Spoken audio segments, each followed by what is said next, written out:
Salaamulla saaxiibayaal ku soo dhawaada barnaamijkeena halkaas oo aan idinkugu soo gudbinayno awoodda militariga Afrika yaa hogaaminaya qaaradda. Haddii aad nagu cusub tahay fadlan nagu soo biir si aan kuula wadaagno xogo kooban oo maalinle ah. Mahadsanid. Iyadoo dood caalami ah cirka isku shareertay kadib markii Mareykanku gacanta ku dhigay madaxweynaha Venezuela Nicolas Maduro, indhaha dunidu waxay mar kale ku jeesteen awoodda ciidan ee dalalka caalamka. Haddaba su'aashu waxay tahay sidee ayay militariga Afrika u kala awood badan yihiin?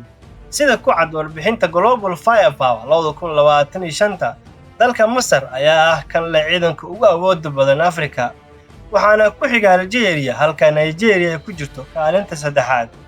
Dhawaan madaxweynaha Uganda Yoweri Museveni ayaa sheegay in ciidankiisu si gaar ah ugu xoogan yahay dagaalka dhulka.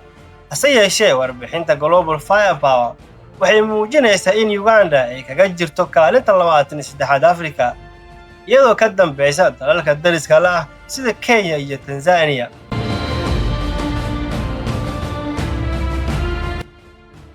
Haddii aan u gudubno shanta waddan ee qaaradda Afrika ugu awoodda badan, waxaa kaalinta koowaad soo galaya Masar oo ay ku nool yihiin ku dhawaad 115 milyan oo qof, iyadoo leh 1,200,000 oo ciidan hubaysan, kuwaasoo 440,000 ay yihiin ciidanka heeganka ugu jira Masar.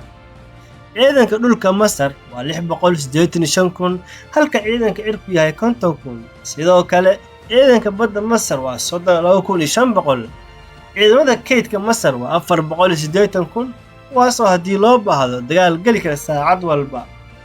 Qaahira waxay leedahay in ka badan 41,000 gaadiidka militariga, ku dhawaad 3,600 taangiye casri ah iyo in ka badan 1,000 gantaalada goobta laga rido, iyo ugu yaraan 960 oo ah madaafiicda wax lagu duqeeyo. Ciidanka cirka Masar waxay leeyihiin in ka badan 1,000 diyaaradood oo ay ku jiraan 238 kuwa dagaalka ah, 348 helikobtaro qumaati wax u gumaada, iyo 345 diyaaradaha tababarka ah.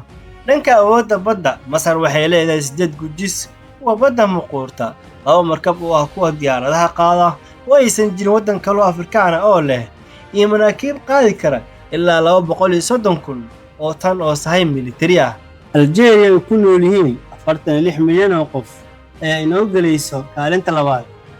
Algeria waxay leedahay 610,000 oo askari, halka 325,000 ay yihiin ciidanka heeganka ah.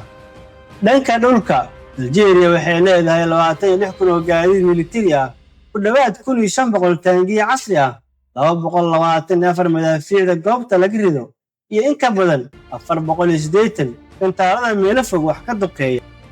ciidanka cirka Algeria waxay leeyihiin 608 diyaaradood, 102 diyaaradaha dagaalka, 299 helikobtaro ah, iyo 10 diyaaradaha howlgallada gaarka ee militariga sameeya.